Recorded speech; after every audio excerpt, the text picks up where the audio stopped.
Soyez les bienvenus ce matin pour ce temps de culte. J'espère que vous allez bien. Est-ce que vous allez bien? Ah, ça fait plaisir d'entendre une église qui va bien ce matin. J'invite à vous lever parce que ensemble, nous voulons honorer notre Dieu. Soyez les bienvenus, vous aussi qui êtes à la maison et qui nous suivez. Soyez les bienvenus dans cette église, l'église baptiste de Poitiers. Et ce matin, nous voulons nous tourner vers notre Dieu avec ce psaume qui dit « Chantez en l'honneur de Dieu, célébrez son nom pour l'accueillir, lui qui chevauche les nuages. » Il y en a plein aujourd'hui des nuages. Voilà.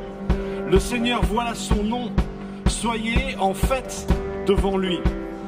Dans la demeure qui lui appartient, Dieu est un père pour les orphelins, un justicier qui défend les veuves. Il donne une famille aux personnes isolées et aux prisonniers la joie de la liberté. Alors moi, je ne sais pas dans quel état d'esprit vous êtes ce matin. Je ne sais pas peut-être qu'est-ce qui vous emprisonne. Je ne sais pas peut-être si la solitude n'est pas quelque chose qui vous embête et qui vous bloque. Mais ce matin, le Seigneur, il dit, moi, je peux faire un truc pour toi, à une condition. La condition, c'est que tu me laisses entrer dans ta vie. Alors laisse-moi entrer ce matin. Alors laissons entrer ce Dieu de gloire que nous voulons adorer. Amen.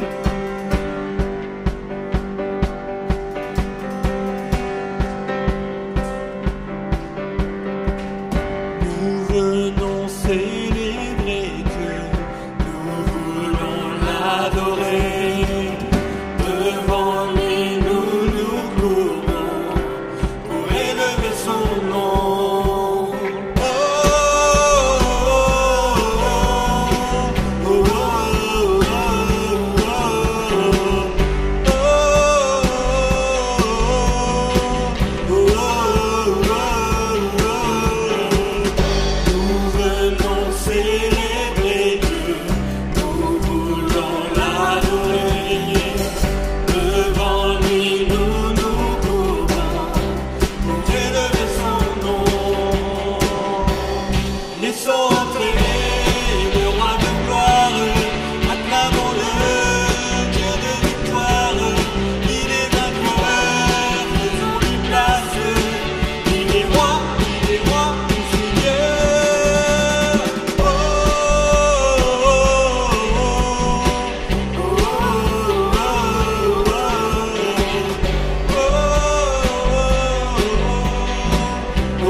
Accueillons notre Dieu.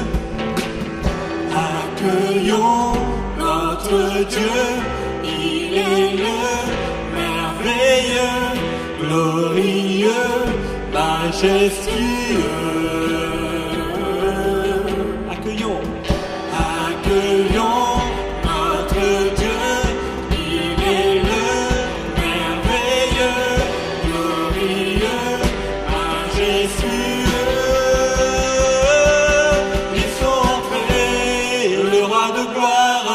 Acclamons-le, Dieu de victoire, il est vainqueur, faisons-lui place.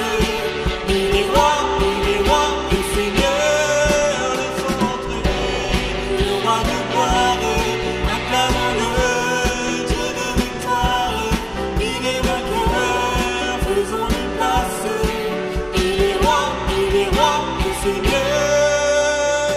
Oh,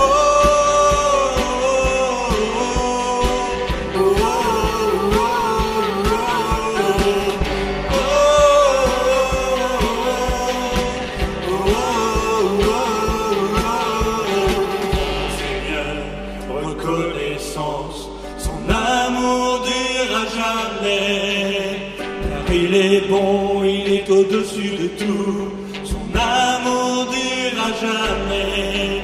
Chantons, louons la puissance et d'un bâton.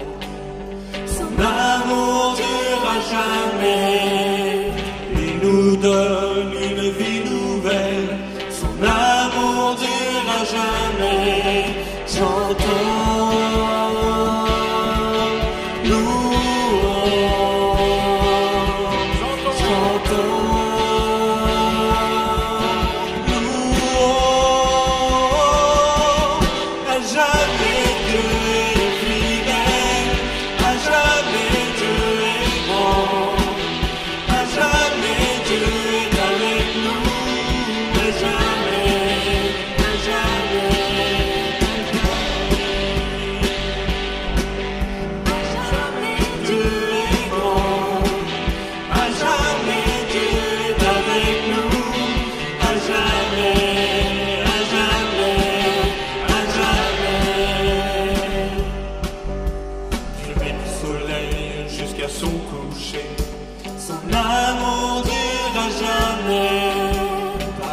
de Dieu, nous persévérons. Son amour durera jamais. Chantons, louons, chantons, louons. À jamais Dieu est fidèle. À jamais Dieu est grand. À jamais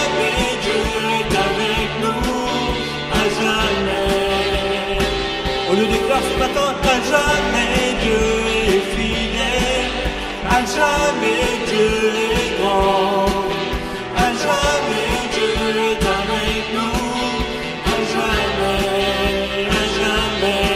oui à jamais. Est-ce que vous êtes prêts ce matin à déclarer que son amour durera jamais? On y va? Son amour durera jamais. Son amour durera jamais, amen. Son amour durera jamais. Son amour durera jamais. Encore, on déclare. Son amour durera jamais. Son amour durera jamais. Son amour durera jamais. Son amour durera jamais. Chantons. Louons, chantons, louons, à jamais Dieu est fidèle, à jamais Dieu est grand, à jamais Dieu est avec nous, à jamais.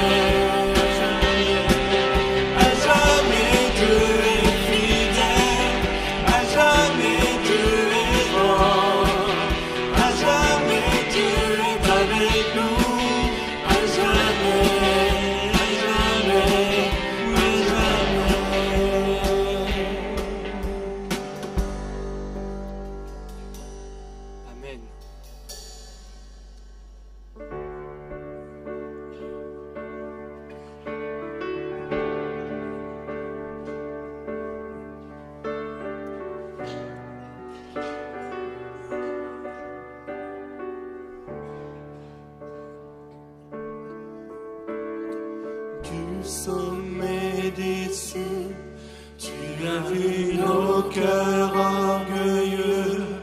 Nous étions loin, perdus dans l'ombre du péché.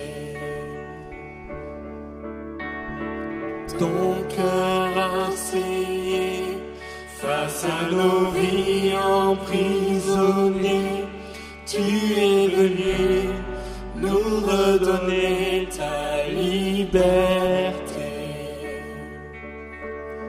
Tu as changé l'histoire, donné ta vie, tracé la voie, réécrit notre histoire, tout accompli, rendu l'espoir.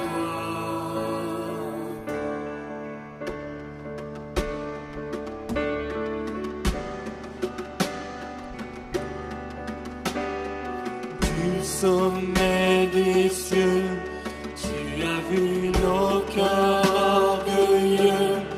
Nous étions loin, perdus dans l'ombre du péché. Ton cœur a saigné face à nos vies emprisonnées. Tu es venu nous redonner ta liberté. Tu as changé l'histoire, donné ta vie, tracé la voie, réécrit notre histoire, tout accompli, rendu l'espoir. Tu as changé l'histoire, donné ta vie, tracé la voie, réécrit notre histoire, tout accompli, rendu l'espoir.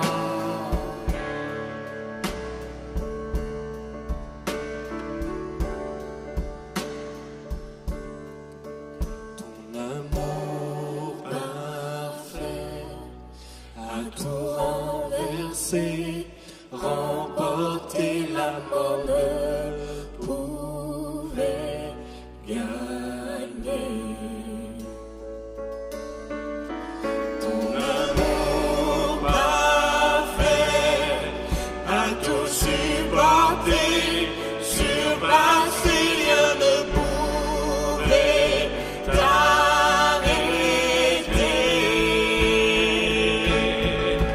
Ton amour a tout renversé, remporté, la mort ne pouvait gagner. Ton amour parfait a tout supporté, surpassé, rien ne pouvait t'arrêter.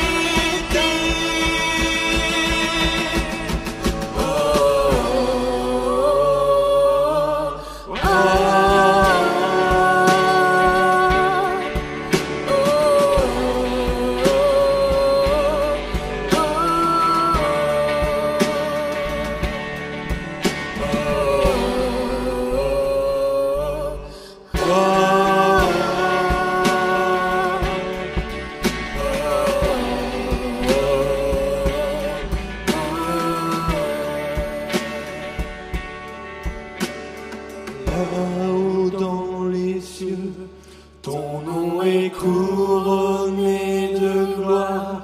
Tu as chassé l'obscurité par ta lumière. Ici dans ce lieu, nos voix célèbrent ta victoire.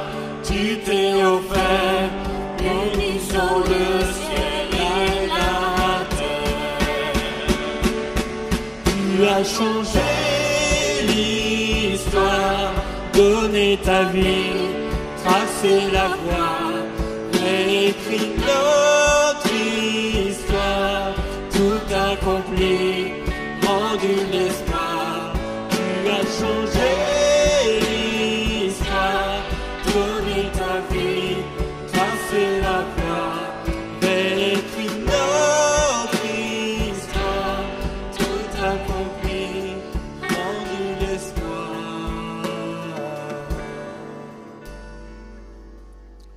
Comment te dire merci? Comment ne pas t'abandonner ma vie? Alléluia, Alléluia. Comment t'aimer, te louer, faire de ce jour que tu nous as donné un Alléluia. Alléluia, Alléluia.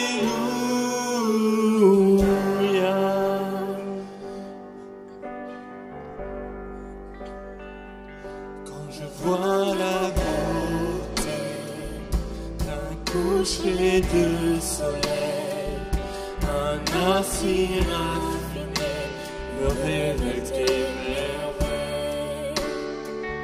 Quand je sens l'immensité du mystère des galaxies, mon cœur est bouleversé par l'amour de Dieu infini. Comment te dire merci? Oui, comment ne pas t'abandonner, Marie? Alléluia, Alléluia. Comment t'aimer, te louer, faire de ce jour que tu nous as donné un Alléluia, Alléluia, Alléluia.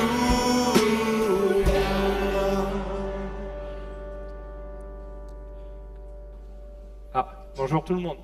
Vous allez bien? Est-ce qu'on a des enfants parmi nous ce matin? C'est vrai ou pas? Est-ce que vous pouvez lever la main, tous les enfants? On va dire jusqu'à... Non, il n'y a pas d'âge. Mais les grands enfants, ça marche pas. Levez bien haut la main, tous les enfants qu'il y a dans l'église. Tous les enfants. Je vois pas tous les mains là encore. Ok. Est-ce que cette semaine, Dieu, il a fait quelque chose pour vous? Les enfants, est-ce que Dieu a fait quelque chose pour vous cette semaine? S'il a fait quelque chose, est-ce que vous pouvez lever la main, s'il vous plaît? Seigneur, fais qu'il y ait des mains qui se lèvent. Est-ce que vous pouvez lever la main si le Seigneur a fait quelque chose pour vous cette semaine? Oui! Yes. Qu'est-ce qu'il a fait pour toi, le Seigneur? Qu'est-ce qu'il a fait pour toi?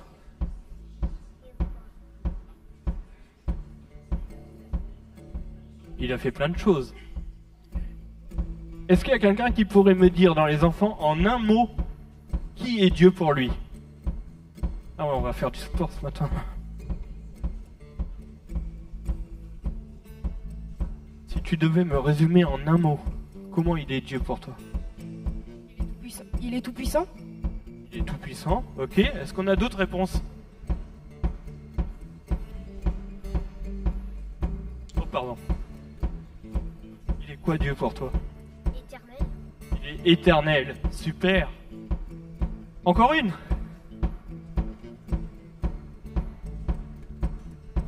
Il est quoi pour toi, le Seigneur? Il est quoi pour toi? Il est fort. Il est fort. Super. Eh bien, je vous invite à vous lever et on va proclamer ensemble qui est Dieu pour nous. Vous êtes prêts?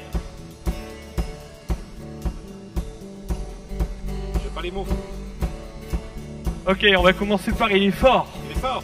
Il est fort Pour moi, le Seigneur. Il est fort pour moi, le Seigneur. Il est l'alpha et l'oméga. Il est fort pour moi. Encore une fois. Il est fort, alors c'est ça. Il est fort pour toi. Le Seigneur, il est fort pour moi, le Seigneur. Il est l'alpha et l'oméga. Il est éternel. Fort pour moi, le Seigneur. Dieu est éternel.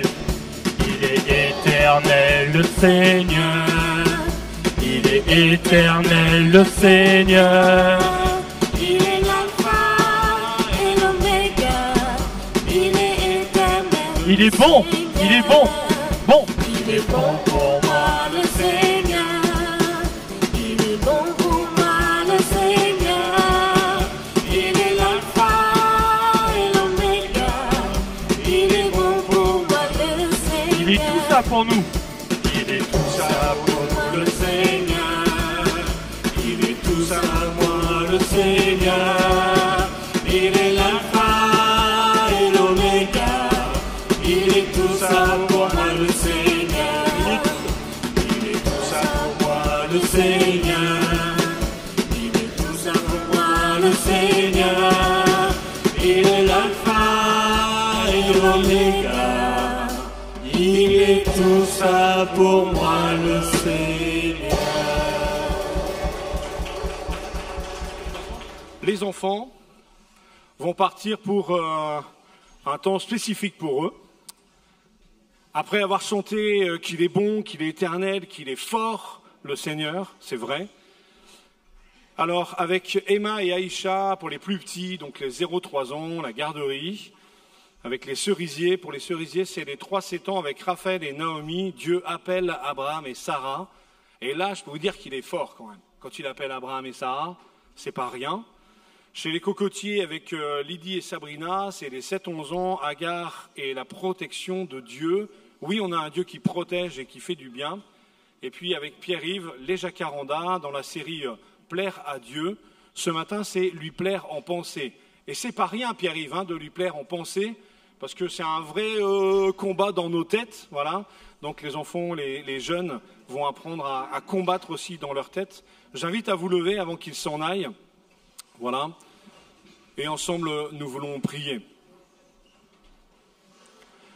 Notre Dieu, notre Père, nous te bénissons parce que tu nous confies toute cette jeunesse que tu places là dans notre communauté, avec cette responsabilité de leur transmettre ce que toi tu mets sur nos cœurs. Et cette transmission, ce n'est pas juste une transmission avec des mots, c'est aussi une transmission vécue, parce que tu nous invites à être des témoins pour eux de ta vie en nous. Alors Seigneur, nous prions pour que ce matin tu puisses couvrir de ta main chacun des groupes qui se réunissent pour préparer les cœurs à recevoir ce que tu veux leur donner, mais aussi pour mettre tes mots dans la bouche de toutes celles et ceux qui se sont levés ce matin pour accompagner nos enfants. Et nous prions pour ce ministère particulier et tellement important. Nous prions pour que toi, notre Dieu, tu l'arroses de bénédictions, tu le fasses fructifier, et que nos enfants puissent, dès leur jeunesse, s'attacher à toi, trouver en toi le refuge dont ils ont besoin, le rocher sur lequel s'appuyer, afin qu'ils puissent à chaque jour et à chaque heure proclamer « Oui, il est tout ça pour moi, le Seigneur ». Dans le beau nom de Jésus-Christ. Amen. Et je vais demander à Jean-Pierre de me rejoindre ce matin.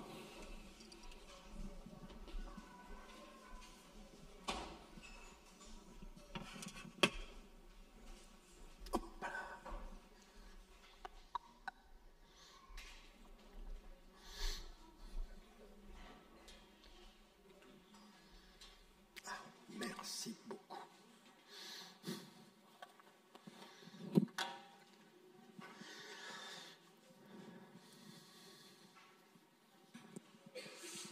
Nous croyons que la parole, comme dit l'apôtre Paul, est théopneustos, c'est-à-dire un souffle de vie. Théo, c'est Dieu, hein, pneustos, souffle, donc souffle de Dieu, souffle de vie. Elle est celle qui fait naître en nous la vie de Dieu. Et ce matin, nous croyons Dieu a mis quelque chose sur le cœur de Jean-Pierre qui est pour nous. Alors vous savez comme moi que des fois on arrive le dimanche matin, on a du mal à se garer, on a reçu une facture le samedi dans la boîte aux lettres qui ne nous a pas plu, enfin on a plein de raisons qui font que ça reste là. Voilà, dans le temps de louange on l'oublie, puis quand arrive la prédication, des fois nos petits soucis reviennent sur le devant de la scène. Alors ensemble nous voulons prier juste pour que Dieu prépare aussi nos cœurs à nous, nos esprits à recevoir ce qu'il a mis sur le cœur de Jean-Pierre.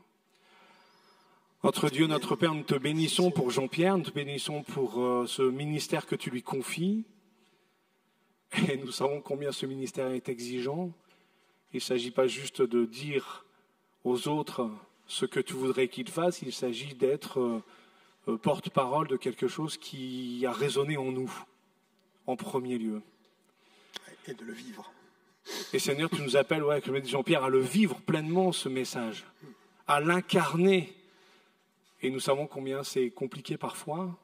Alors ce matin, nous prions pour que tu enlèves de nos têtes, de nos esprits, de nos pensées, tous ces petits trucs-là auxquels nous pensons et qui font de la friture sur la ligne, qui nous empêcheraient de saisir ta voix, d'entendre ta voix, de comprendre ce que tu veux pour nous.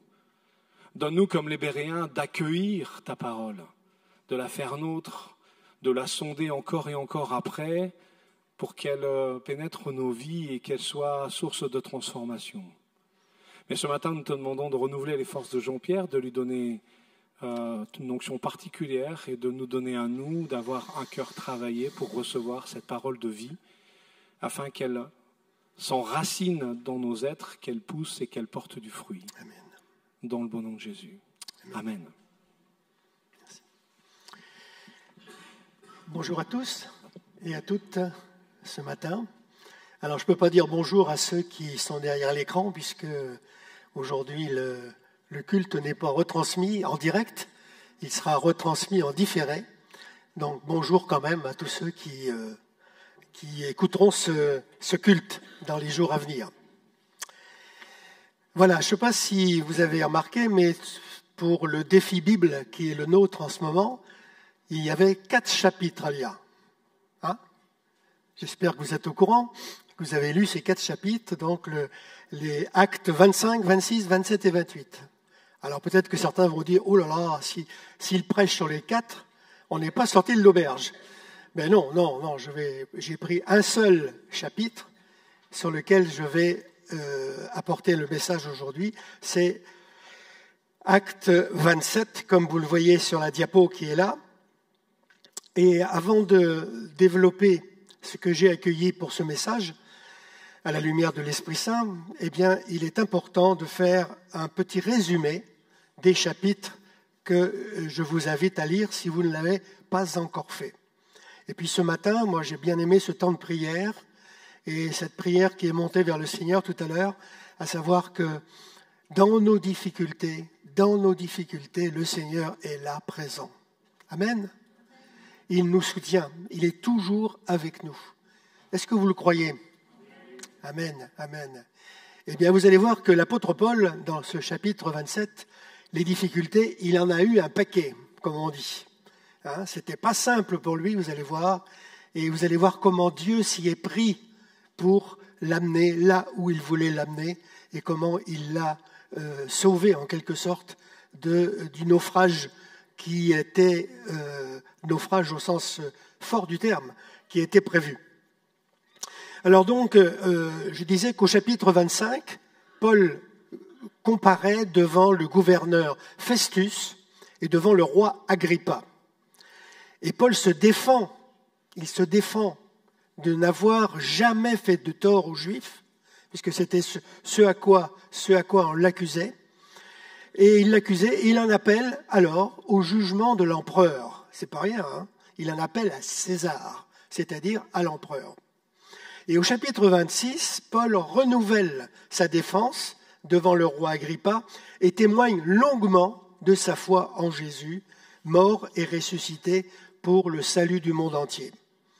Et à la fin de ces audiences, ça c'est extraordinaire, Festus et Agrippa disent « Cet homme aurait pu être relâché s'il n'en avait pas appelé à l'empereur. » Et avant d'entrer dans le chapitre 27 qu'on va lire tout à l'heure, on ne peut tout de même que se poser cette question, pourquoi Paul a-t-il voulu en appeler à l'empereur? Pourquoi? Puisque les Festus et Agrippa lui ont dit, mais tu peux être libre, tu n'as rien fait de mal. Alors pourquoi est-ce qu'il va aller se défendre devant l'empereur à Rome? Est-ce par bravade? Est-ce par orgueil? Non. Moi, je crois que Paul savait ce qu'il faisait et le Saint-Esprit n'est pas étranger à sa démarche.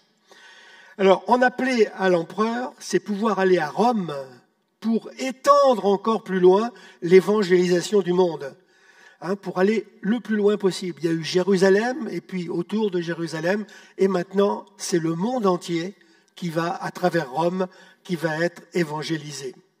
Et on peut lire juste un verset quelques versets dans Acte 26,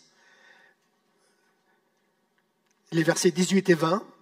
« Je t'envoie pour que tu leur ouvres les yeux, pour que tu les ramènes de l'obscurité à la lumière et du pouvoir de Satan à Dieu. » C'est un sacré programme, ça. Hein? « S'ils croient en moi, ils recevront le pardon de leurs péchés et une place parmi ceux qui appartiennent à Dieu. Mais j'ai annoncé la bonne nouvelle d'abord aux habitants de Damas et de Jérusalem, Puis à ceux de toute la Judée et à ceux des autres pays, je les ai appelés à changer de vie, à se tourner vers Dieu et à manifester par des actes ce changement. Vous savez, c'est un peu le résumé de la vie et du ministère de l'apôtre Paul, ces versets qu'on vient de lire. Et je me pose la question, et je la pose à vous, est-ce que c'est la vôtre? Est-ce que c'est la nôtre? Est-ce que c'est le résumé de notre vie? Amen? C'est une question qu'on pourrait se poser. Alors on va lire maintenant le chapitre 27. Alors on va commencer par les versets 1 à 21. Alors c'est un peu long, mais c'est important de lire ces versets, parce que vous allez voir, ça fourmille de détails. Il y a des détails extraordinaires dans tout ce chapitre, ce qui prouve que vraiment, ce qui est écrit s'est vraiment passé, tel que c'est écrit. Alors, lorsqu'il fut décidé que nous partirions en bateau pour l'Italie, on remit Paul et quelques autres prisonniers à un officier appelé Julius, centurion dans le bataillon, dit bataillon de l'empereur. Nous avons embarqué sur un bateau d'Adramite, d'Adramite, qui devait se diriger vers les ports de la province d'Asie, et nous sommes partis. Aristarque, un Macédonien de Thessalonique, était avec nous. Le lendemain, nous sommes arrivés à Sidon. Julius, qui traitait Paul avec bienveillance, lui permet d'aller voir ses amis pour recevoir ce dont il avait besoin. Après être repartis de là, nous avons longé la côte abritée de l'île de Chypre, car les vents étaient contraires. Nous avons traversé la mer près de la Sicilie et de la Pamphylie, et nous sommes arrivés à Myra, en Lycie. Ça fait beaucoup de noms, ça, c'est très précis. Hein. Là, l'officier romain trouva un bateau d'Alexandrie qui allait en Italie, et il nous fit monter à son bord. Pendant plusieurs jours, nous avons navigué lentement, et c'est avec beaucoup de peine que nous sommes parvenus devant la ville de Cnide. Comme le vent nous empêchait d'aller plus loin dans cette direction, nous sommes passés par le cap Salmoné pour nous trouver du côté abrité de l'île de Crète. Nous avons avancé avec beaucoup de difficultés le long de la côte et nous sommes arrivés à un endroit appelé Bon-Port, près de la ville de Lazée. Nous avons perdu beaucoup de temps et il devenait dangereux de continuer à naviguer car le jour du jeûne d'automne était déjà passé. C'est pourquoi Paul donna cet avertissement aux marins. « Je vois, mes amis, que ce voyage sera dangereux. Le bateau et sa cargaison subiront de graves dommages et de plus, nous risquons nous-mêmes d'y perdre la vie. » Mais l'officier romain avait davantage confiance dans l'opinion du capitaine et du propriétaire du bateau que dans les paroles de Paul. En outre, le port ne convenait pas pour y passer l'hiver. C'est pourquoi la plupart des hommes à bord décidèrent de partir de là. Ils voulaient atteindre, si possible, Phénix, un port de Crète, tourné vers le sud-ouest et le nord-ouest pour y passer l'hiver. Un léger vent du sud se mit à souffler et ils se crurent en mesure de réaliser leur projet. Ils levèrent l'ancre et avancèrent en se tenant très près de la côte de Crète. Mais bientôt, un vent violent, appelé Eurachylon, descendit des montagnes de l'île. Le bateau fut entraîné, il était impossible de le maintenir contre le vent et nous avons dû nous laisser entraîner à la dérive. Nous avons passé au sud d'une petite île appelée Coda qui nous abritait un peu. Nous avons réussi alors, avec beaucoup de peine, à nous rendre maîtres du canot de sauvetage. Les marins l'ont remonté à bord, puis ils ont attaché les cordes de secours tout autour du bateau. Comme ils craignaient d'aller se jeter sur les bancs de sable des côtes de Libye, ils lâchèrent l'ancre flottante et se laissèrent ainsi entraîner par le vent. La tempête continuait à nous secouer si violemment que le lendemain, ils jetèrent la cargaison à la mer. Le jour suivant, ils lancèrent de leurs propres mains l'équipement du bateau par-dessus bord. Pendant plusieurs jours, on ne vit ni le soleil, ni les étoiles, et la tempête restait toujours aussi forte. Nous avons finalement perdu tout espoir d'être sauvés. Ceux qui étaient à bord n'avaient rien mangé depuis longtemps. Alors Paul, debout devant eux, leur dit « Vous auriez dû m'écouter, mes amis, et ne pas quitter la Crète. Nous aurions ainsi évité ces dommages et ces pertes. Mais maintenant, je vous invite à prendre courage, car aucun de vous ne perdra la vie. Le bateau seul sera perdu. Cette nuit, en effet, un ange de Dieu à qui j'appartiens et que je sers s'est approché de moi et m'a dit « N'aie pas peur, Paul. Il faut que tu comparaisses devant l'empereur. Et Dieu, dans sa bonté pour toi, t'accorde la vie de toutes les personnes qui naviguent avec toi. Courage donc, mes amis, car j'ai confiance en Dieu. Il en sera comme il m'a dit, nous devons échouer sur la côte du Nil. » Amen. Alors c'est un peu long, c'est vrai, mais je crois que c'est important de lire ce texte avec tous les détails qui sont inscrits. Voyage dans la tempête. Tel est le titre que nous pourrions donner au message de ce matin. Et tel est aussi le titre que nous pourrions souvent donner à nos propres vies. Voyage dans la tempête. Amen. Est-ce que vous avez traversé des tempêtes? Ah oui, j'entends beaucoup de oui. Moi aussi, j'en ai traversé. On a tous traversé des tempêtes. Voilà, des tempêtes, des épreuves, des difficultés de toutes sortes et que nous avons parfois bien du mal à affronter. Vous avez sans doute remarqué que dans ce texte, le « nous » est employé, ce qui implique que Luc, qui est l'auteur des Actes des Apôtres, a vécu tout cela. Il était aux premières loges pour décrire les faits qui sont donc authentiques. Vous avez aussi remarqué que Paul, qui était prisonnier, avait été écouté par le centenier, ce qui prouve qu'il avait de bonnes relations avec lui et qu'il devait avoir un bon comportement. Ainsi, sa vie, la vie de l'apôtre Paul, correspondait à sa prédication. Ça, c'est très important. Si ma vie ne correspond pas à ce que je dis, alors, il ne faut pas s'étonner qu'il y ait des problèmes. À nous d'en prendre de la graine, mes frères et sœurs, de cet exemple de l'apôtre Paul. Alors voyons maintenant, et ça va être le cœur du message, les 4 paroles de Paul dans ce texte et d'en dégager des principes pour notre vie d'aujourd'hui, des encouragements aussi à vous qui passez peut-être en ce moment-là par l'épreuve ou une tempête et qui en affronterez peut-être une un jour. Bien sûr, je parle en particulier pour les jeunes qui pensent que tout ira bien. Ben non, vous aurez des tempêtes, mes amis. Tout le monde en traverse un jour ou l'autre. Alors, la première parole, c'est un avertissement. Puis vous avez en même temps la carte là avec tout le voyage de Paul jusqu'à Rome. Au verset 10, il est dit « Je vois, mes amis, que ce voyage sera dangereux. Le bateau et sa cargaison subiront de graves dommages et de plus, nous risquons nous-mêmes d'y perdre la vie. » Vous voyez, ce qui est extraordinaire avec l'apôtre Paul, c'est qu'il est en communication constante avec le Saint-Esprit. Il sait exactement ce qui va se passer. Il sait toute chose. Dieu est vraiment avec lui. Alors au verset 9 qui précède, il est écrit qu'il devenait dangereux de continuer à naviguer à cause du jour du jeûne. Alors qu'est-ce que c'est que ce jour du jeûne? Eh bien, je crois que c'est ce qu'on appelle chez les Juifs le grand pardon, ou encore le Yom Kippour, qui est fêté en octobre en général.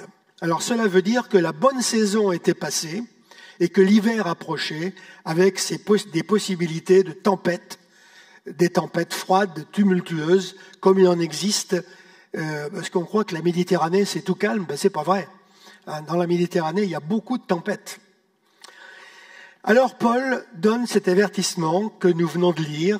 On ne sait pas à qui il était adressé, soit aux 276 personnes, c'est pas rien, 276 personnes, c'est précis, c'est marqué, présentes ou seulement au capitaine du navire ou au centenier romain chargé de sa surveillance. Le conseil de Paul est certes entendu, mais il n'y est pas fait suite. Vous avez remarqué, les gens n'écoutent pas Paul. Paul parle pourtant concrètement, d'abord de l'aspect matériel, le bateau qui va sombrer, puis de l'aspect vital, celui des personnes. aucun ne mourra. Ce sont des paroles sensées et raisonnables. Finalement, au travers de Paul, c'est Dieu qui parle. Nous voyons alors se dessiner une constatation qui a toujours été valable et qui l'est hélas encore aujourd'hui. Écoutez bien, l'homme préfère se confier en l'homme plutôt qu'en Dieu. C'est encore vrai aujourd'hui. Regardez, écoutez les informations et vous comprendrez ce que je viens de dire. Pensez entre autres à l'histoire du Titanic. Vous savez, ce bateau qui a sombré au début du XXe siècle. Le capitaine et sa fierté, malgré les avertissements de son équipage, quant à l'éventualité d'un iceberg, a voulu continuer la route sans s'occuper des icebergs. Et il est arrivé ce qui est arrivé, c'est-à-dire qu'un iceberg a heurté le navire et il y a eu de nombreux morts au cours de cette traversée. L'être humain préfère souvent se confier dans ses capacités ou sa technique ou dans la science que dans le Seigneur de l'univers. Et c'est hélas vrai encore aujourd'hui.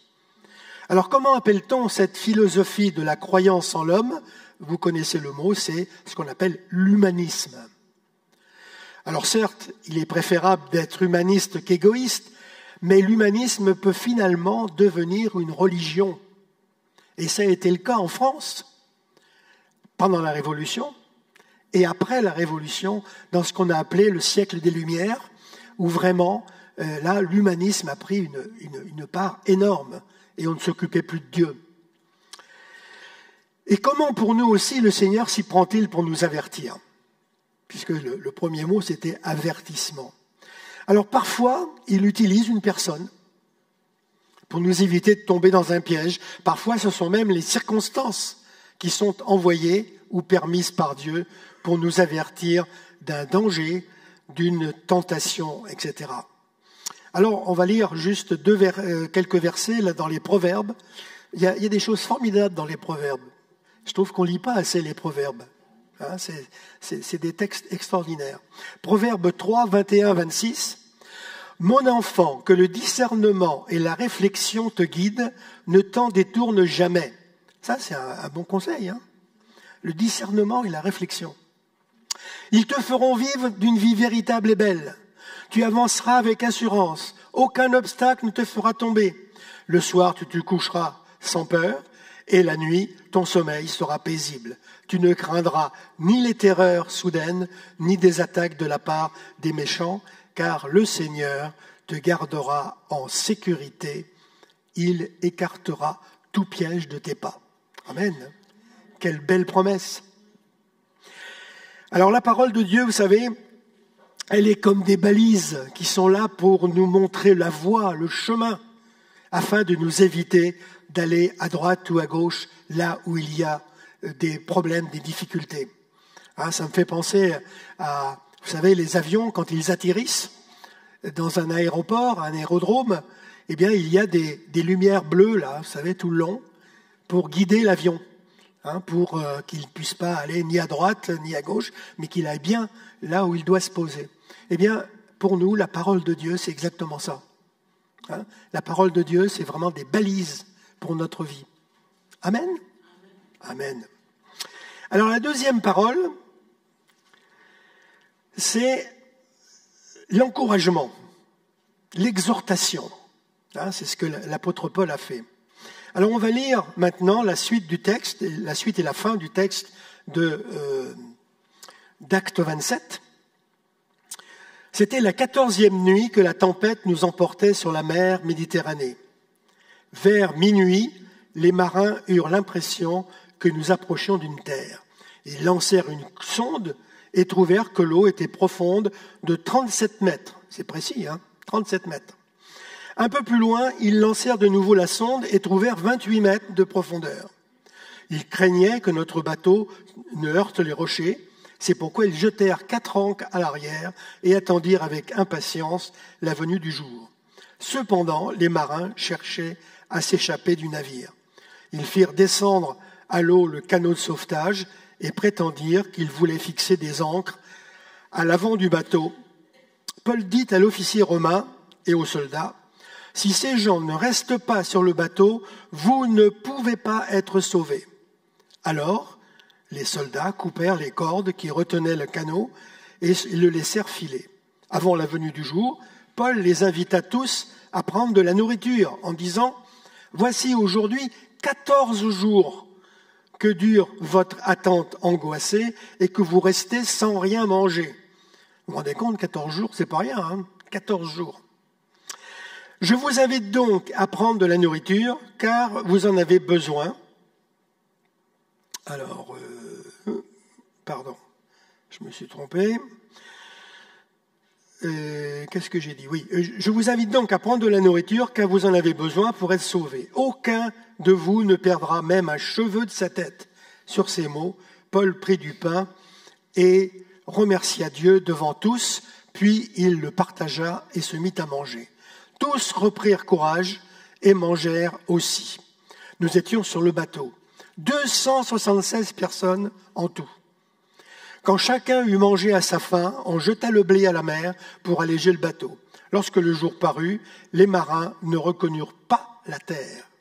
Mais ils aperçurent une baie avec une plage et ils décidèrent d'y faire aborder le bateau, si c'était possible. Ils détachèrent les ancres et les laissèrent partir dans la mer. Ils délièrent en même temps les attaches des gouvernails.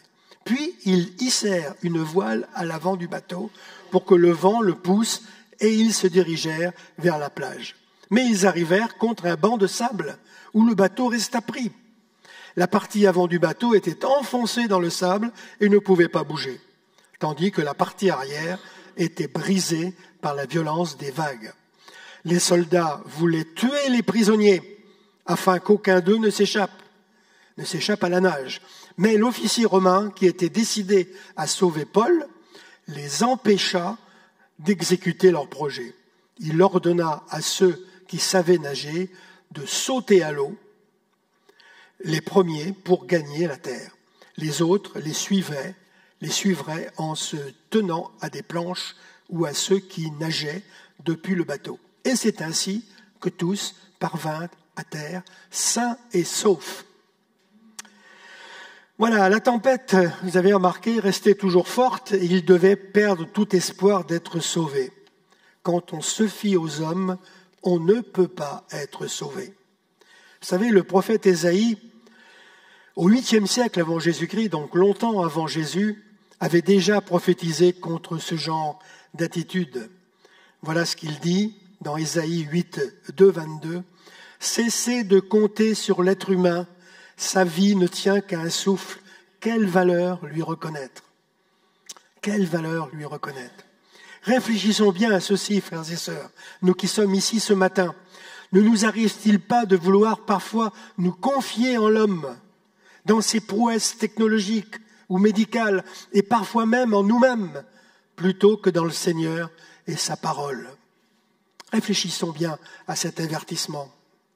Et c'est là qu'arrive, comme un réconfort, un encouragement, une exhortation. « Sois sans crainte, petit troupeau, j'ai vaincu le monde, dit Jésus. Sois sans crainte, petit troupeau, j'ai vaincu le monde. » Maintenant, je vous invite à prendre courage. Et frères et sœurs, je vous invite ce matin à prendre courage dans votre vie. Amen. Alors ces paroles d'encouragement traversent toute la Bible. Toute la Bible est remplie de ces mots d'encouragement. Alors j'en ai choisi 2 simplement, mais il y en a des dizaines. Dans Josué 1, 9, il est dit « N'oublie pas que je t'ai recommandé d'être courageux et fort. Ne tremble pas et ne te laisse pas abattre, car moi, le Seigneur ton Dieu, je serai avec toi partout où tu iras. » Amen. Et puis dans Ésaïe 42, 16, « Et je guiderai les aveugles sur un chemin, sur des sentiers qu'ils n'ont jamais suivis. Pour eux, je changerai l'obscurité en lumière et les obstacles en terrain plat. C'est cela mon projet. Je n'y renoncerai pas, je le réaliserai. » Et sans oublier, bien sûr, toutes les paroles de Jésus lui-même sur ce thème. Vous savez, quand Jésus est ressuscité, qu'il est apparu à ses disciples, qu'est-ce qu'il a dit? La paix soit avec vous. La paix soit avec vous. C'est les seules paroles pratiquement qu'il a données après sa résurrection. Le Seigneur te le dit maintenant, si tu te trouves dans une situation telle que celle décrite dans notre texte, sans espoir, sans issue, sans réponse, prends courage car je suis avec toi. N'est-ce pas merveilleux? Et je pense à une petite histoire que vous connaissez sans doute, qu'on appelle les pas sur le sable. Vous connaissez cette histoire, mais je vais la raconter à nouveau pour ceux qui ne la connaissent pas. C'est l'histoire d'un chrétien qui rêve la nuit et dans son rêve, il y a toute sa vie qui se déroule. Et il voit sur le sable donc des pas, et ces pas, il y a 2 traces de pas. Il y a ces traces à lui, et puis à côté, il y a les traces, et il sait que c'est Jésus qui est là. Et ce qui est formidable, c'est que il s'aperçoit que ces moments-là, c'est les moments où il était heureux, où tout allait bien, où il était avec le Seigneur, etc. Et puis, à un moment, vous le voyez d'ailleurs sur la photo, à un moment, vous avez vu, il n'y a plus 2 traces, il n'y en a plus qu'une. Alors il ne comprend pas, il dit, Seigneur, qu'est-ce qui se passe? Tu m'as lâché là, tu n'es plus là. Et puis en plus, il s'aperçoit que les moments, puisqu'il revoit sa vie, les moments où il n'y a plus qu'une trace, c'est le moment où il a eu le plus de difficultés, le plus d'embêtements, le plus de maladies, enfin ça n'allait pas du tout. Et il n'y a plus qu'une trace. Alors il se tourne vers Jésus, il lui dit, Seigneur, tu m'as abandonné, quoi, qu'est-ce qui se passe? Tu n'es plus là. Qu'est-ce qui se passe? Alors Jésus se tourne vers lui et lui dit, mon enfant, tu sais bien que je ne t'abandonnerai jamais. Lorsqu'il n'y a qu'une seule trace, c'est parce que je te portais. C'est formidable comme histoire. Et c'est ça c'est important de savoir ça. Dans les difficultés, dans les problèmes, Dieu nous porte. Alors il n'y a plus qu'une trace, c'est vrai, mais c'est parce qu'il nous porte. Amen. Voilà, je voulais vous raconter cette histoire parce que je crois qu'elle va tout à fait dans le sens de ce texte que nous avons lu ce matin. Alors, 2e parole, donc, on va passer à la 3e. Il y a des conditions. Oui, avec le Seigneur, il y a quand même des conditions. Non? Oui, il y a des conditions. Alors, on va le voir. Alors, dans la vie, il y a toujours des petits malins qui croient s'en sortir mieux que les autres. C'est ce qu'essayent d'ailleurs de faire les matelots en tentant de se sauver en quittant le navire malgré les avertissements de Paul. Alors vous savez, lorsqu'il y a une catastrophe naturelle ou autre, il y a toujours malheureusement des pillards qui profitent de la situation de détresse des sinistrés pour se remplir les poches. C'est vrai encore aujourd'hui, des gens qui profitent de la misère des autres. Je pense en particulier en ce moment à tous ces passeurs là qui se remplissent les poches et qui mettent des migrants sur des bateaux qui vont à la dérive et qui sombrent, et malheureusement qui meurent. Et les passeurs, eux, ramassent des milliers, des millions. Eh oui, ça existe encore aujourd'hui, c'est pas simplement à ce moment-là. Alors pourquoi cela? Eh bien tout simplement parce que les hommes sont égoïstes, orgueilleux, profiteurs. C'est la loi du chacun pour soi qui prévaut très souvent, et nous en sommes tous témoins. À l'école, au travail, dans le voisinage et peut-être même dans notre propre attitude. Examinons-nous. C'est tout simplement le péché dans l'homme qui engendre ce genre d'attitude. C'est hélas inévitable.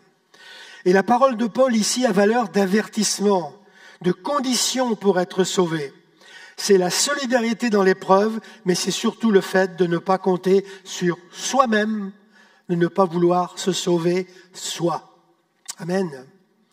J'ai lu il n'y a pas longtemps, ou plutôt j'ai écouté quelqu'un qui disait et qui proclamait sur Internet, je crois, ou ailleurs, enfin peu importe, « Alléluia, je suis sauvé !» C'est bien. Amen. Moi, je peux dire la même chose. Alléluia, je suis sauvé. C'est formidable, certes, et le salut, c'est quelque chose de personnel, mais étant sauvé, je ne vais pas me contenter de simplement jouir de ma vie chrétienne, de ma situation privilégiée de sauver, pour me la couler douce, en profitant des jours bien pépères dans mon coin de paradis. Amen. Paul veut dire ici que non seulement nous devons être solidaires dans l'épreuve, mais encore qu'il y a des conditions pour être sauvés. On l'oublie ça. Quelles sont les conditions pour nous d'être sauvés? Et cela non seulement des dangers de la vie, mais surtout de la mort éternelle qui doit atteindre normalement tous les hommes à cause du péché. C'est pas moi qui le dis, c'est la parole de Dieu. La condition pour nous d'être sauvés, c'est d'accepter avec foi ce que le Seigneur a fait pour nous à la croix du Calvaire, en y donnant sa propre vie en sacrifice valable pour nous, de se savoir incapable d'accéder au port par ses propres capacités ou par ses œuvres et de recevoir du Sauveur son salut. C'est ce que nous allons rappeler tout à l'heure quand on va prendre la Sainte Seine. C'est ça que nous allons rappeler.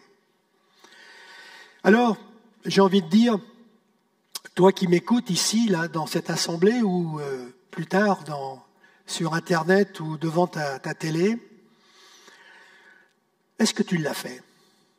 Est-ce que tu l'as fait? Est-ce que tu as accepté Jésus dans ta vie comme Sauveur et Seigneur? Moi, je ne peux pas répondre pour vous.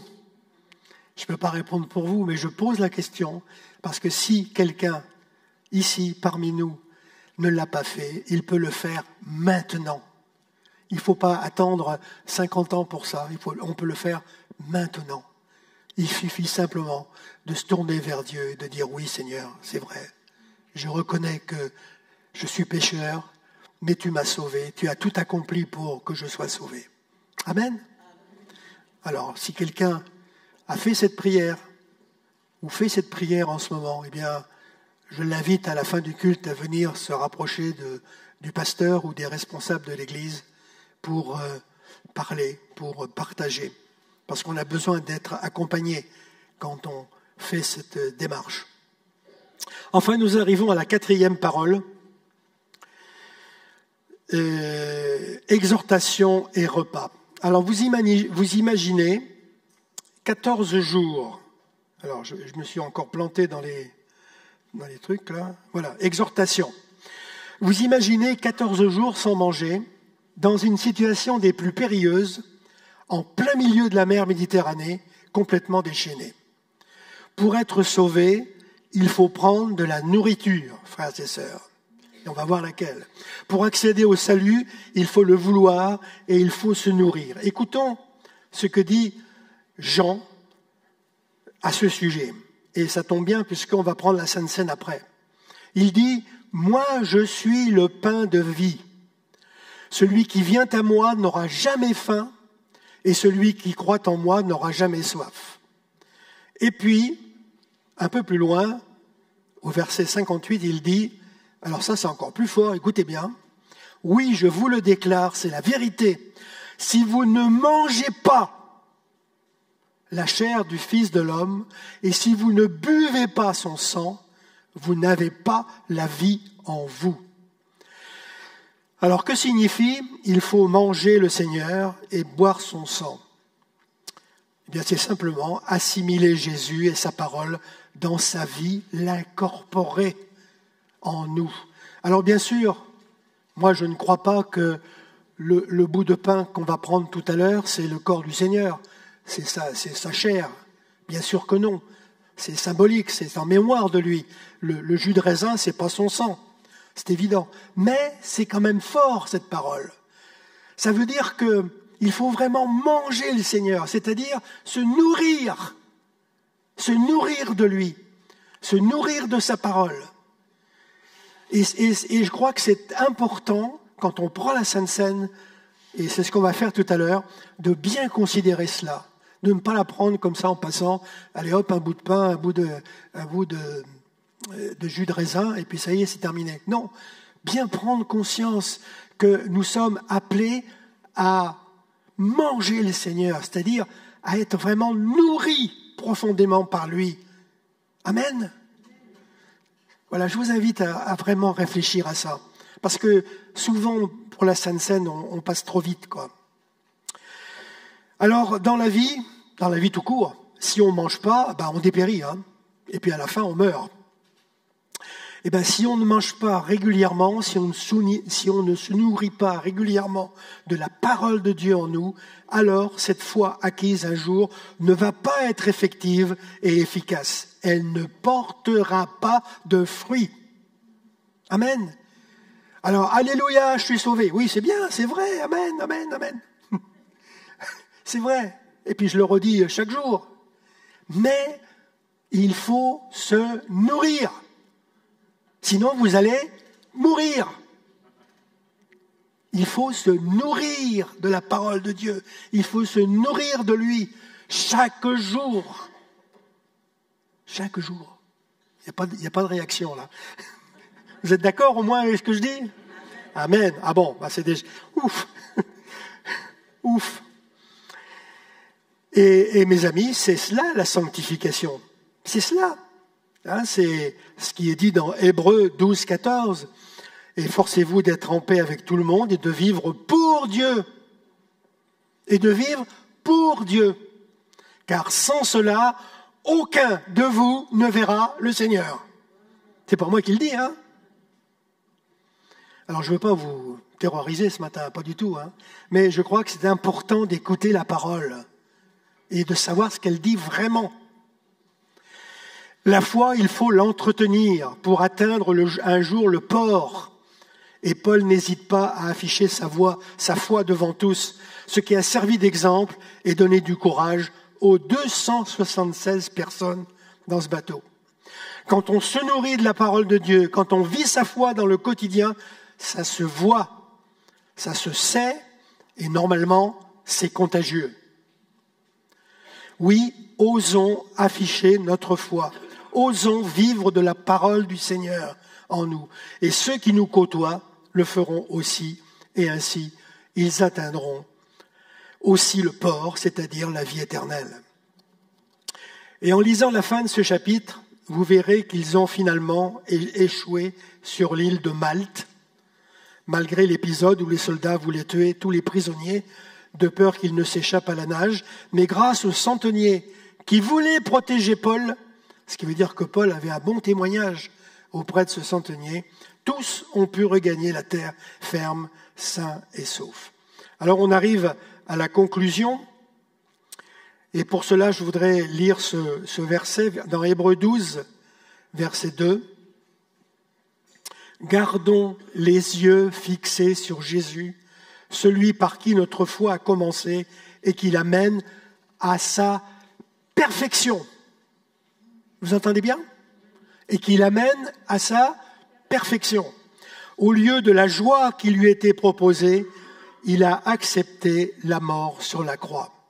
Frères et sœurs, ayons les yeux fixés sur Jésus. C'est ce que Paul a fait, et il a eu cette révélation du Seigneur qu'il ne périrait pas. Si on regarde aux circonstances parfois difficiles, alors on peut être découragé. Hein, si on regarde autour de nous des choses, si on regarde les informations tous les jours, si vous vous mettez sur BFM toute la journée, alors là, vous en entendez des choses. Hein. Alors on peut être découragé, mais si on a les yeux fixés sur Jésus, alors on peut être sûr d'atteindre le port et d'être sauvé. Sommes-nous conscients que le Seigneur Jésus est toujours là, à nos côtés, dans quelques circonstances que ce soit? Est-ce qu'on est conscient de cela? Des tempêtes, il y en a parfois dans nos vies, peut-être actuellement, dans la vie de quelques-uns. Au travers de ce texte de la parole de Dieu, il nous est rapporté ces 4 paroles. Avertissement. Ne pas se confier en l'homme, mais en Dieu. Deuxièmement, encouragement. C'est en se confiant en Dieu qu'on peut être sauvé. Il y a des conditions pour être sauvé. Il faut accepter par la foi le salut offert en Jésus-Christ. Ça, c'est la condition première. Et puis enfin, exhortation. Pour le salut, il faut se nourrir de la parole de Dieu et entretenir sa foi. Si vous ne deviez retenir qu'une seule chose, c'est cela, frères et sœurs. Il faut se nourrir de la parole de Dieu et entretenir sa foi. C'est pour ça que vous êtes là ce matin. Non? Amen. Alors mon souhait pour vous, mes frères et sœurs, ce matin ici rassemblés, c'est que vous vous confiiez dans le Seigneur de l'apôtre Paul, qui est aussi le mien et qui est le vôtre. Amen. Tout du moins de beaucoup ici présents, et que vous vous appuyiez sur lui jusqu'au bout, jusqu'au port. Amen. Et pour moi, le port, il n'est pas très éloigné. Donc, je tiens beaucoup à dire cela ce matin, pas seulement pour moi, mais pour nous tous. Amen. Que le Seigneur vous bénisse. Dieu nous dit, ne crains pas. Amen. On prie, tu pries. Oui. Je vous invite à prier. Amen. Oui, merci Seigneur encore pour ta parole ce matin. Merci parce que c'est vraiment une nourriture extraordinaire et nous en avons besoin, sinon on va mourir. On va mourir. Merci Seigneur de nous rappeler que tu es avec nous tous les jours jusqu'à la fin du monde, que tu es avec nous dans les difficultés, dans les problèmes, que tu es comme tu as été avec Paul dans cet extraordinaire voyage plein de choses. Merci Seigneur parce que nous croyons que tu veux vraiment notre salut. Tu es venu pour cela, tu le veux. Alors Seigneur, apprends-nous chaque jour à nous nourrir de toi,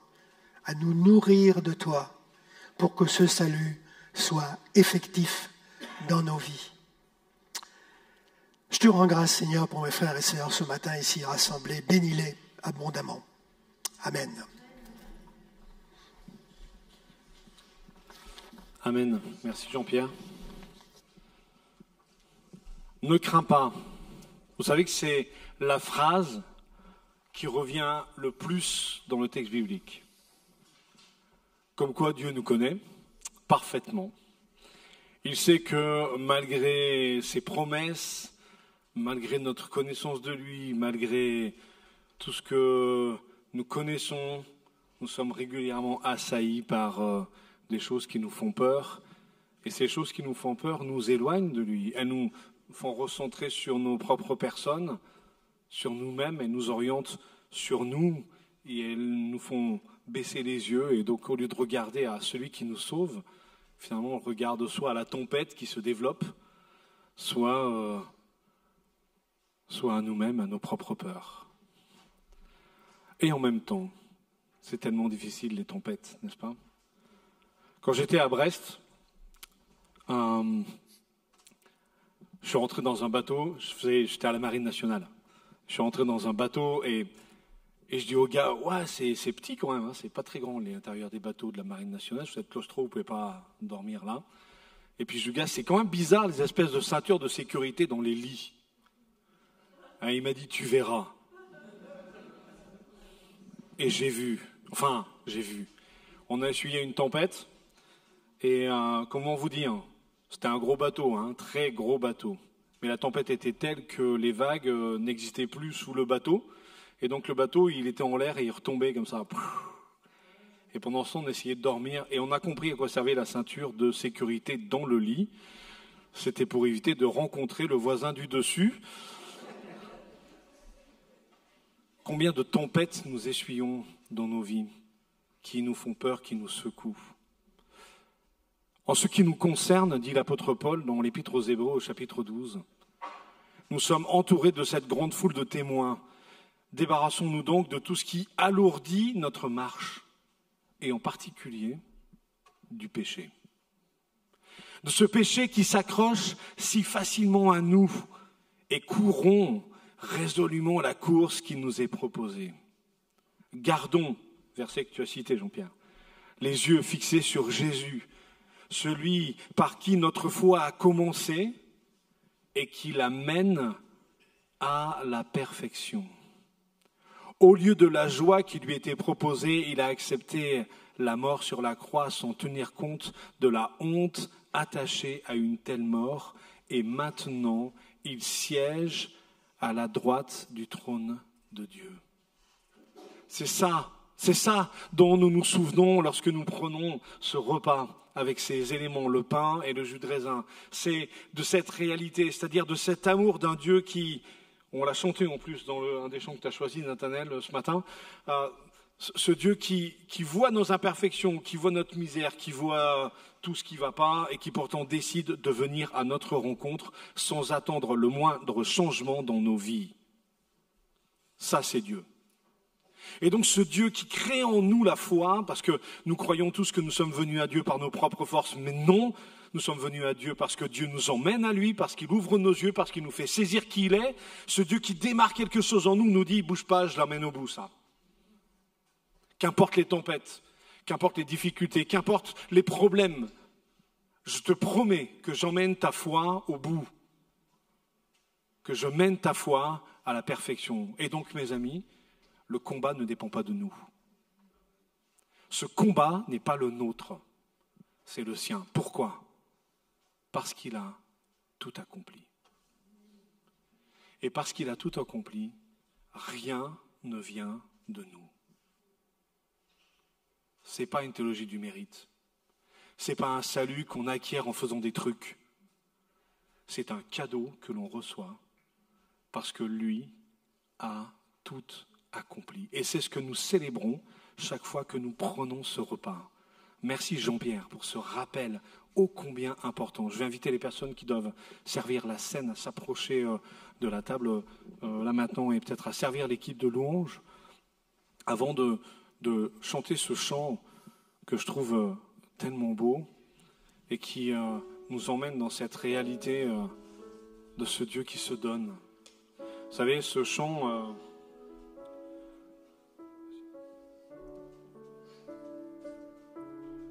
ça en panne chez moi, décidément. Hop. Tac. Ce chant qui dit « Montre-moi l'aurore ». Montre-moi l'aurore de ce jour si noir. Christ en chemin vers le calvaire. Jugé par des pécheurs, flagellé, battu, cloué sur une croix. Et franchement, mettez-vous à la place des gens de l'époque. Vous êtes là, vous voyez ce spectacle, vous dites quoi? Moi, je me mets à la place des disciples. Merci. Je me dis, c'est foutu. C'est foutu, c'est fini.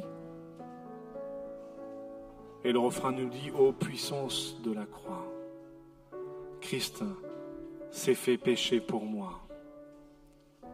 Il prend sur lui la colère et là, je suis pardonné à la croix.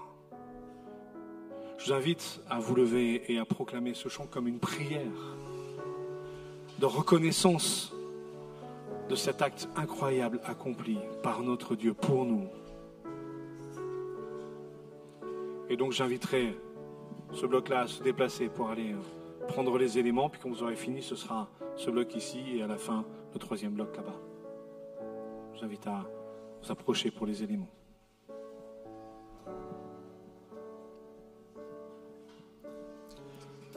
Montre-moi l'aurore de ce jour si noir, Christ en chemin vers le calvaire, jugé par des pécheurs, flagellé, battu, cloué sur une croix. Ô puissance de la croix, Christ s'est fait péché pour moi. Prends sur lui la colère, je suis pardonné à la croix.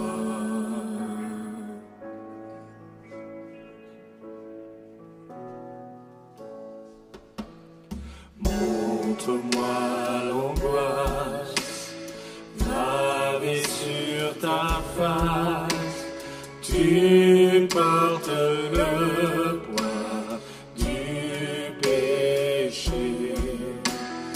Nos pensées amères, nos actions mauvaises couronnent ton front sanglant. Ô puissance de la croix, Christ s'est fait péché pour moi.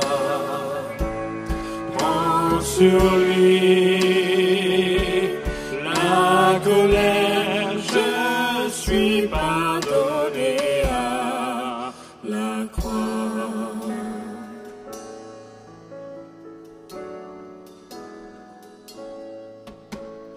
La lumière se voit et la terre tressaille, le Créateur courbe la tête, le voile déchiré, les morts se réveillent, et Christ est accompli.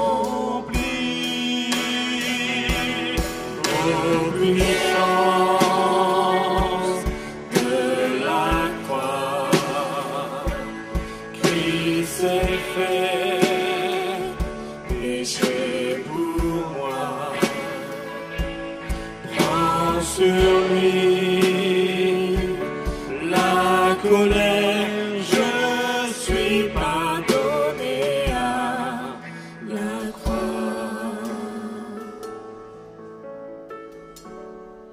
Et il se passe une chose extraordinaire lorsque Dieu paye ainsi le prix pour nous. C'est alors que notre nom est gravé sur ses mains.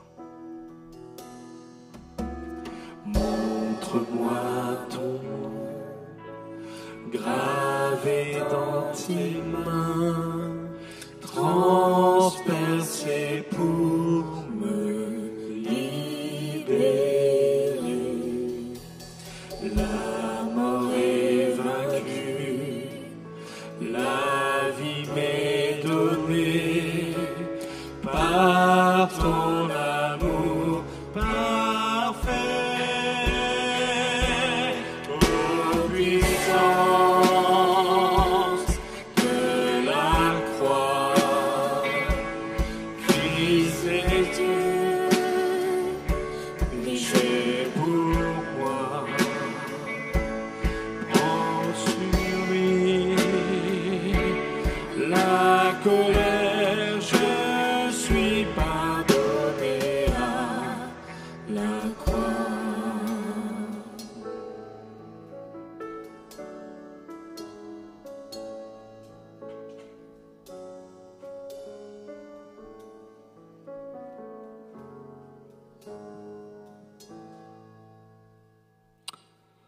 C'est donc dans la nuit où Jésus fut livré qu'il réunit ses disciples, qu'il prit du pain et qu'il le rompit avec eux.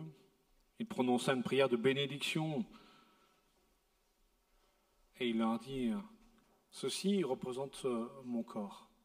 Ce corps qui va être brisé pour vous. » Au moment où il le fait, il n'est pas encore passé par la croix. Ce corps qui va être brisé pour vous, pour que vous puissiez recevoir le pardon. Prenez et mangez. Ceci est mon corps.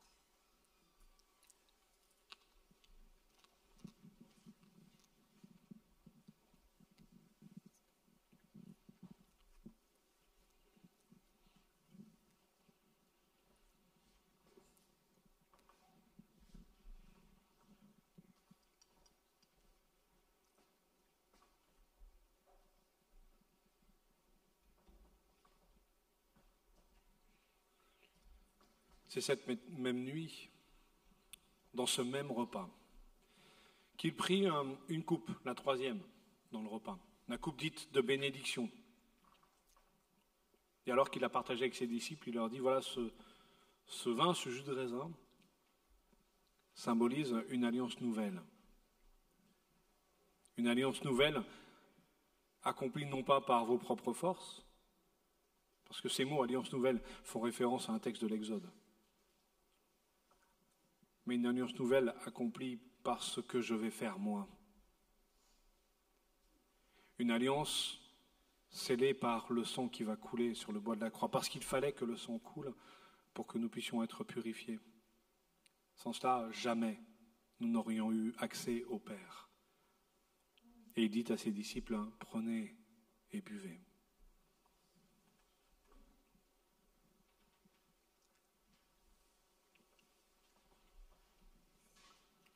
Oui Seigneur, nous te bénissons. Nous te bénissons pour ton amour extraordinaire, pour ta patience. Te bénissons parce que tu n'as pas hésité un seul instant à venir à notre rencontre, alors que franchement, dans nos vies, rien n'attirait ton regard. Du sommet des cieux, tu voyais nos cœurs orgueilleux. Tu nous voyais loin. Tu nous voyais perdus dans l'ombre du péché. Mais peut-être ce qui nous touche ce matin, c'est que ton cœur a saigné face à nos vies emprisonnées. Alors tu as dit, je viens vous donner la liberté. Merci notre Dieu parce que non seulement tu changes l'histoire des hommes en donnant ta vie, en ouvrant le chemin, mais surtout tu réécris notre histoire à chacun parce que tu as tout accompli. Et de la désespérance, tu nous fais passer à l'espérance. Tu nous rends l'espoir. Nous te bénissons ce matin pour ton amour, pour ta fidélité, pour ta patience. Te bénissons simplement pour qui tu es. Amen. Amen.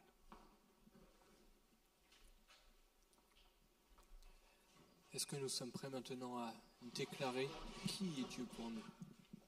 Vous êtes prêts à déclarer qui est Dieu?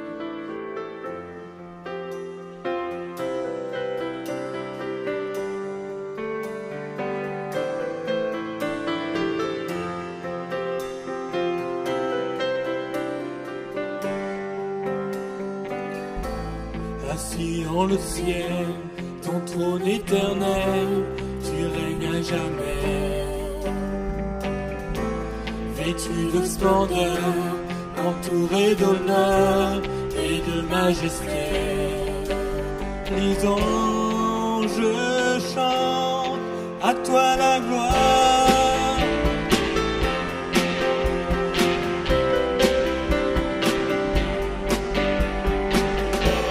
Les cieux et les mers, la vie, la lumière, on parle de toi. Créé, les a appelés au son de ta voix. La terre chante majestueux, souverain, Dieu tout-puissant, tu es saint. La création loue ton nom, tout l'univers déclare à toi la gloire.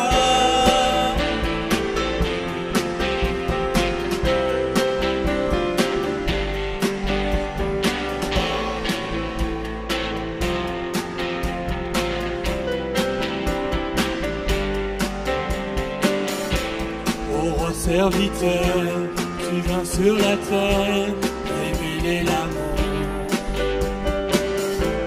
Divin créateur, merveilleux sauveur, tu vis pour toujours.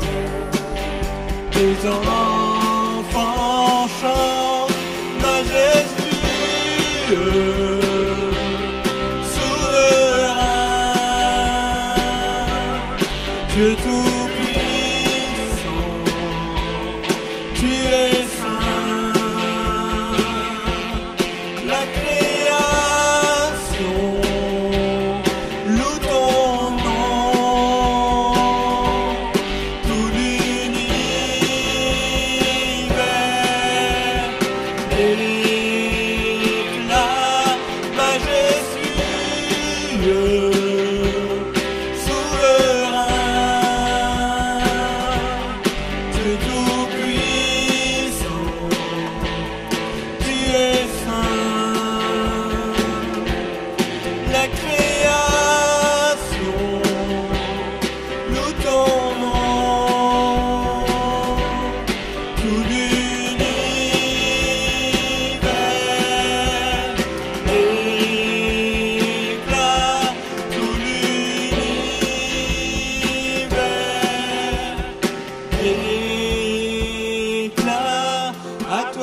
toi la gloire, ô ressuscité. À toi la victoire pour l'éternité.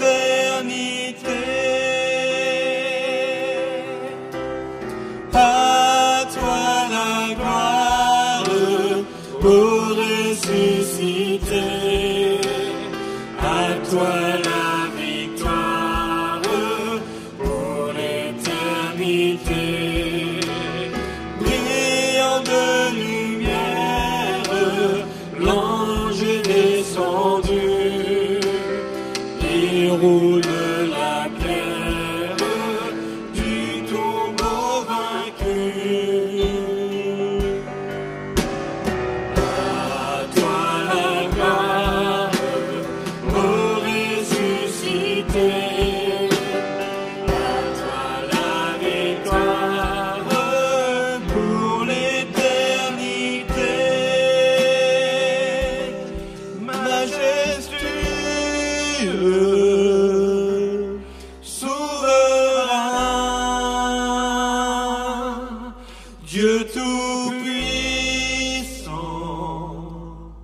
tu es saint. La création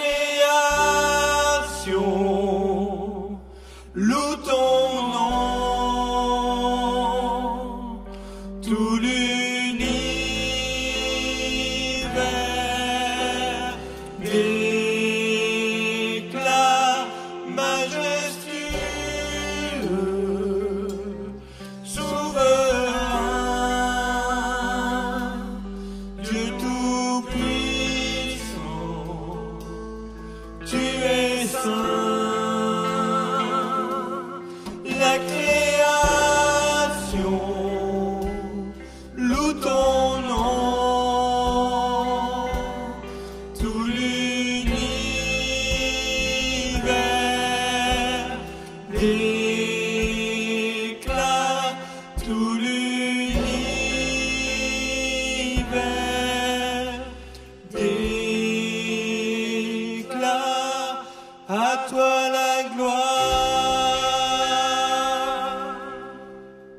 L'apôtre Pierre nous dit ceci. Soyez lucides. J'aime bien comment Jean-Pierre a introduit tout à l'heure son message. Il nous a montré que le Seigneur nous a donné un cerveau.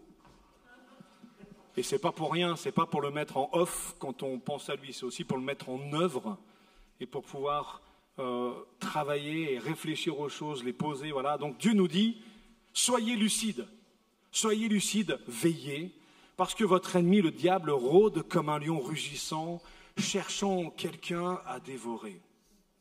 Résistez-lui en demeurant ferme dans la foi. Rappelez-vous que vos frères et vos sœurs dans le monde entier endurent les mêmes souffrances. Et ça, c'est important. Parce que des fois, quand on est dans la souffrance, on se dit « Ouais, je suis tout seul ». Non, tu n'es pas tout seul. Il y en a plein d'autres qui vivent exactement ce que tu vis et qui vivent les mêmes souffrances. Et après, bon, je sais, Pierre, il a des méthodes d'encouragement un peu particulières, mais il dit « Vous aurez à souffrir encore un peu de temps ». On aurait préféré qu'il nous dise que ça va s'arrêter rapide. Mais il rajoute quelque chose. Mais, il y a toujours un « mais » avec Pierre. Dieu, source de toute grâce, vous a appelé à participer à sa gloire éternelle dans l'union avec Jésus-Christ. Lui-même vous perfectionnera, lui-même vous affermira, lui-même vous fortifiera et lui-même vous établira sur de solides fondations. Amen. Amen. Alors pour terminer ce culte, j'aimerais simplement qu'on puisse proclamer combien Dieu est bon pour nous. Et puis je vous souhaite une bonne semaine à tous et à toutes.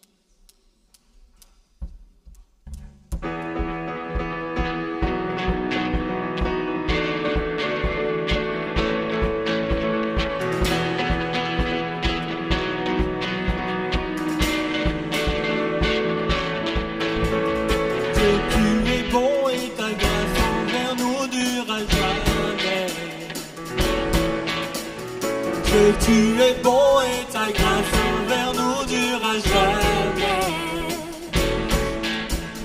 Pour les peuples de toutes les nations, de génération en génération, nous te louons.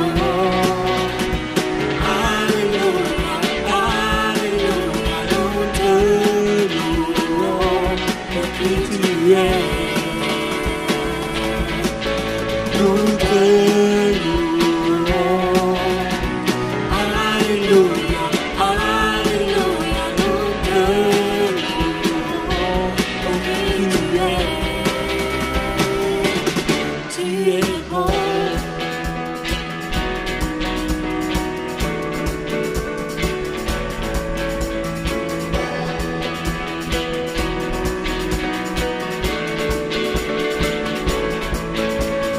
Que tu es bon et ta grâce envers nous durera jamais. Que tu es bon et ta grâce envers nous durera jamais. Pour les peuples de toutes les nations, de génération en génération, nous te louons. Alléluia, Alléluia, nous te louons. Pour qui tu es, nous te louons. Alléluia, Alléluia, nous te louons. Pour qui tu es bon. Est-ce qu'on croit qu'il est bon ce matin?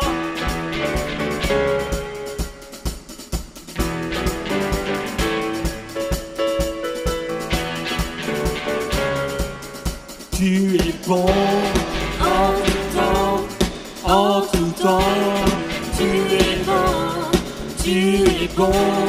en tout temps, en tout temps.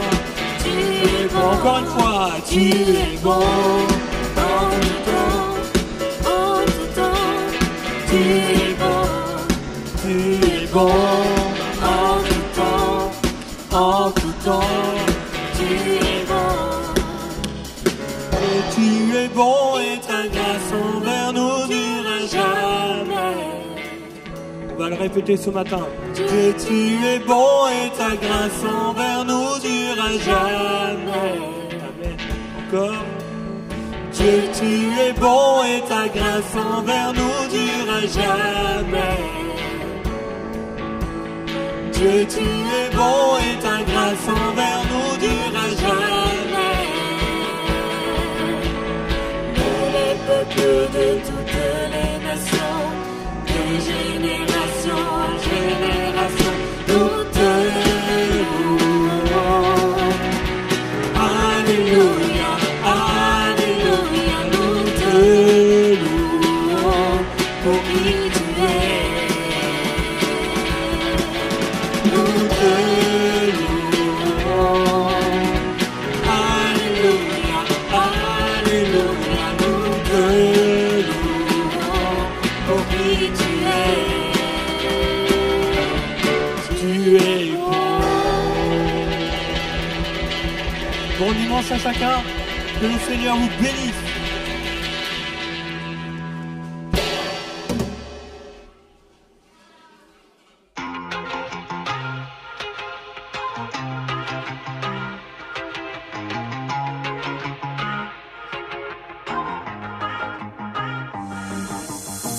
Tu de faire la différence entre la vraie vie et les réseaux sociaux. Quand je donne trop d'importance